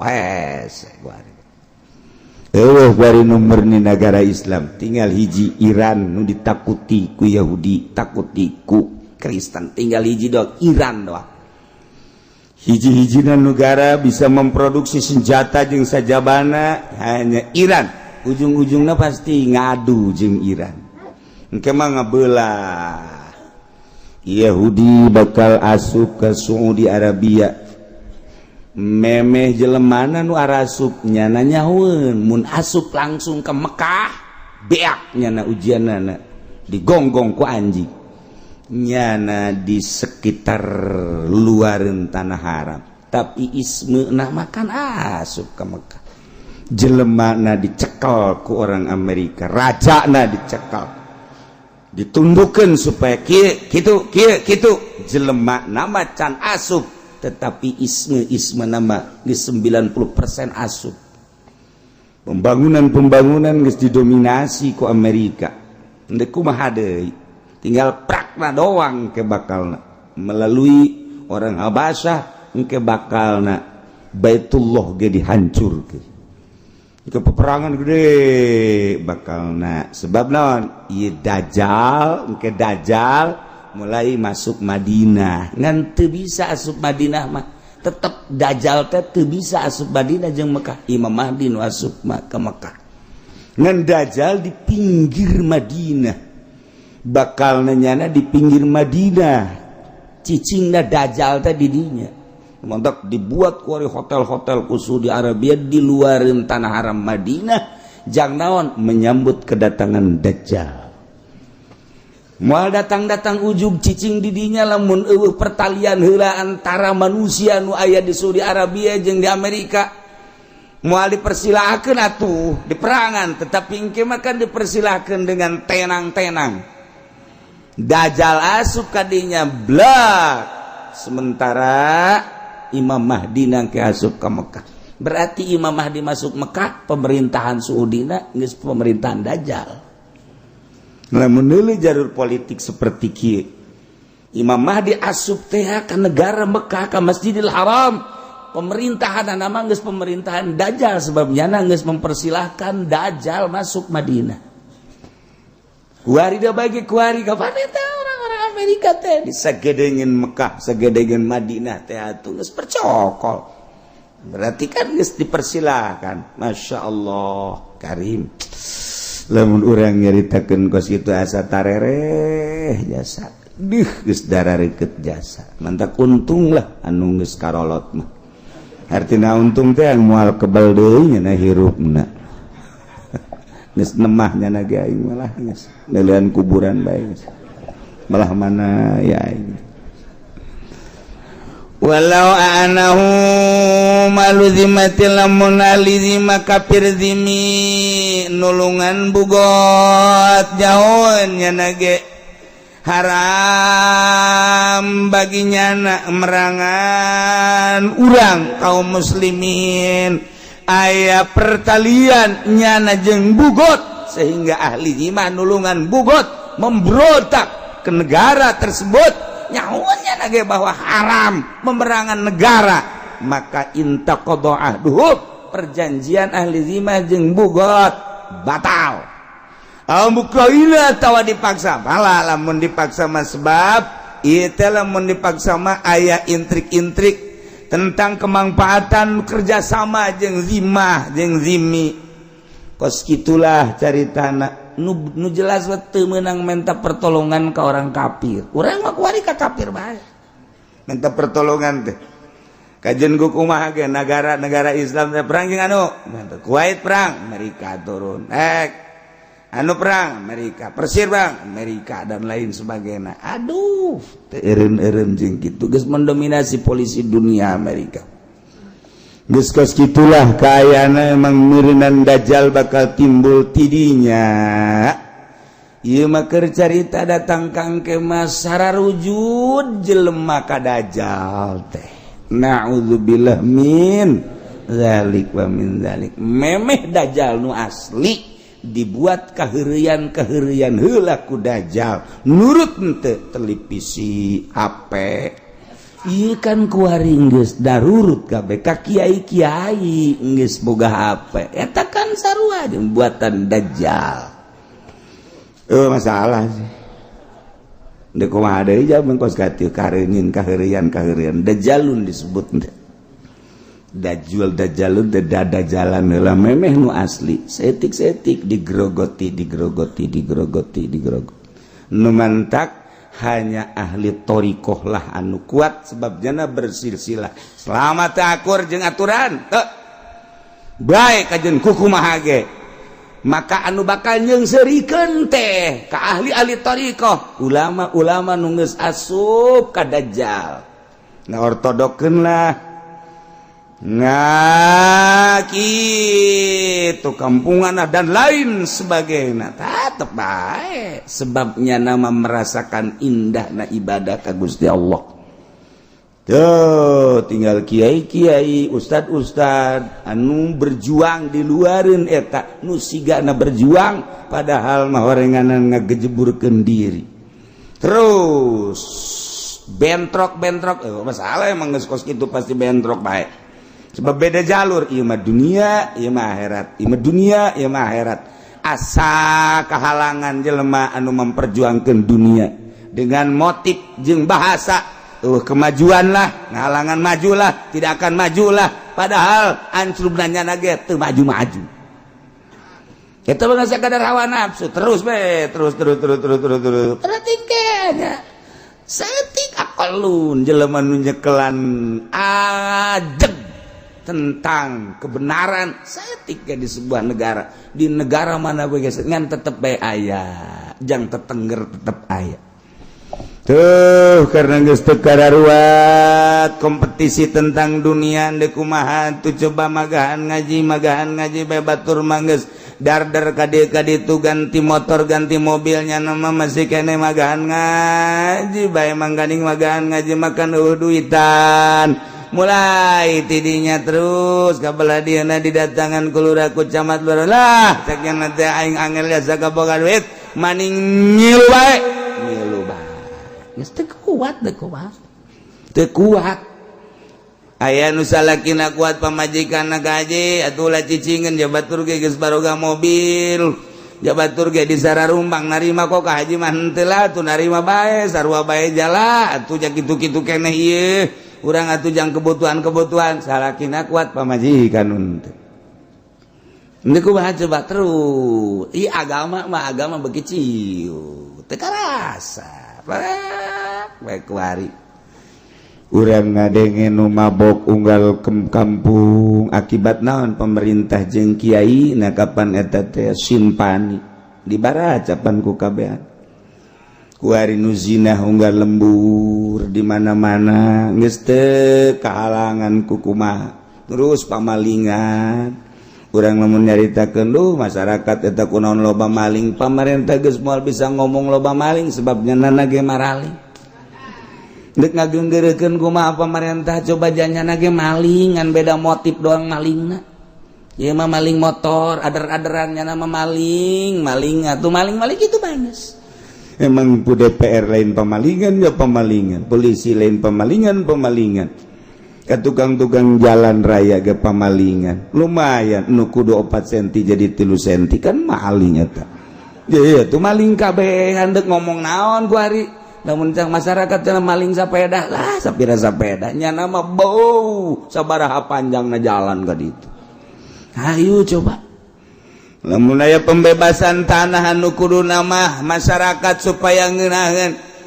ngutus bupati ka seseorang supaya melaluinya na bae tanpa melaluinya na ulah diluluskeun masa pemerintah kos kitu sih eta kapan maling hak masyarakat na kan calo jadi kuari mah pemerintah teh jadi calo lain ngaluruskeun ieu maling kabehan kapan pan calo mah pamalingan emang calo lain pamalingan kalau ngomong cenah kiai kos kitu amat emang keur ngomong doang atuh aya kira-kira kasinggung ulah ngaji atuh aing sakitu doang aing mah ngomong doang kecuali aing dibere ku sia moal aing sia situ mere-mere ka aing geus ulah ngomong atuh cenah kiai di amplopan diteluh sia ku aing aduh masyaallah itu kumaha mana nu bener coba ku ari nah iyalah Masya Allah nges mari kuari mulai rapihan namun nikahkeun sing hade saksi-saksina ulah pamarentah nya saksina kudu ustad kudu kiai nu bener ieu calon ka ditu ka hareupna geus kuari geus zaman acak-acakan ulah nyieun acak-acakan geus ka ditu na rapihan apihan timiti anak urang guarieu sing hade dimimitian ku saksi-saksi nu kuduna ara radil kuduna balalana sebab ieu karskararia bae kuari jadi kos kieu masyaallah ngeri urang ka dituna akibat ieu urang kurang patinaliti di mana kelemahan-kelemahanana mulai engke nikahkeun kudu rapi wali-walina saksi-saksina abe engke anakna bener ieu mah urang ngarasa bangga disaksian ku bangsa pejabat tinggi segala jenderal segala bupati segala gubernur ya Allah ieu urusana ieu mah agama mun kitu mah urusan SPPT Allah urusannya geus sebelah ieu mah lain ieu urusan agama neuk memproduksi keturunan mulai urun rapi urang jang supaya ngalanjutkeun agama ieu supaya teger supaya mantep wa kadza gitu kene bubar perjanjian anain qalu lamun ngomong ali di mazanana jawazau kami boga sangka menang nulungan kabugot atau nyana boga keyakinan bahwa nyana boga hak tah lamun teh mah bugot ditulungan ku ahli dimah minta tulung atau ka ahli harab ieu wa yuqataluna kabugotin eta ahli harabna termasuk ahli dimahna tata perangan kos bugot bae terus di negara ulah eureun merangan bugot berikut nu gabantuanana di urang mah teu jalan ieu mah lantaran lain pemerintahan syariat di urang boro-boro pemerintahan syariat Pancasila nageh geus teu dilingseuk Pancasila masyarakat negara urang lamun nyaritakeun saha sih nupang Pancasila na di negara hese neangan conton saha nupang Pancasila na Pancasilaisna di negara saha hese neangan contona imimiti RI 1 terus datang ke gubernur terus datang ke menteri saha nupang Pancasila na hese boro-boro Al-Qur'anul Karim Pancasila ge geus sakitu hese anu mantak hese negara aut-autan nah ieu mah keur carita tetep urang ngadua mudah-mudahan negara urang dibere katentreman dibere kajujuran jeung keadilan dibere kangeunahan sehingga ulah aya naon di negara urang salah sautak saeutik mah urang ngampurakeun supaya ulah aya huru-harana naon abeh urang ngeunaheun ngalaksanakeun ibadah ka Gusti Allah Subhanahu wa ta'ala. Faslun wallahu a'lam bissawab.